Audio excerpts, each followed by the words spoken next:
שלום, היום אני רוצה להראות לכם איך לחבר ולעבוד עם מסור סטיל MSA 120C. אוקיי? מה שאנחנו מקבלים עם המסור הזה, יש לנו את גוף המסור, יש לנו מכסה הלהב עם סגירה אוטומטית, יש לנו את הלהב, שרשרת, מגן להב, מטען וסוללה. אוקיי, אני אעבור אחד אחד ואנחנו נסגור את זה. אני מראה לכם איך אני מרכיב את הלהב למסור. ללהב יש פה גלגל שיניים שדואג למתיחה של השרשרת. אנחנו מרכיבים את השרשרת באופן כזה שהחוליות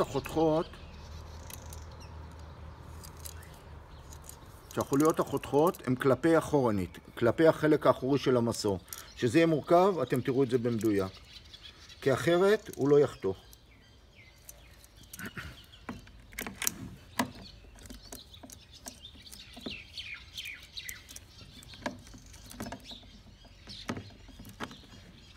אנחנו מרכיבים, דואגים למתיחה, זאת המתיחה של השרשרת, היא ככה השרשרת נמתחת. אנחנו מסובבים והשרשרת והלהב זז והשרשרת נמתחת.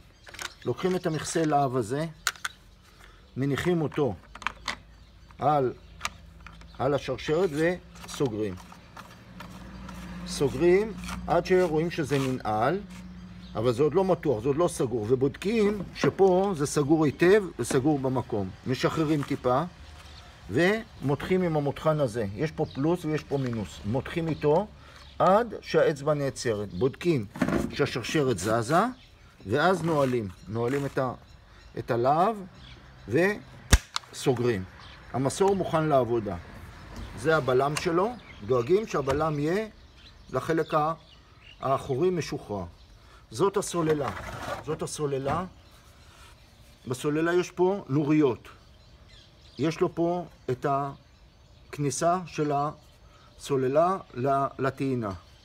לפני שמכניסים לטעינה, בודקים מה המצב של הסוללה. כרגע אנחנו רואים שיש רק רבע. אחרי הטעינה, כל זה צריך להיות מלא.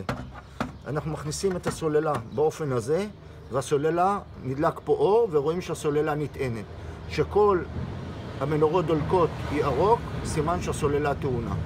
אוקיי? להפעיל את המסור, אנחנו לוקחים את הסוללה, מכניסים אותה לבית הסוללה עד הסוף, ואז יכולים להתחיל לעבוד.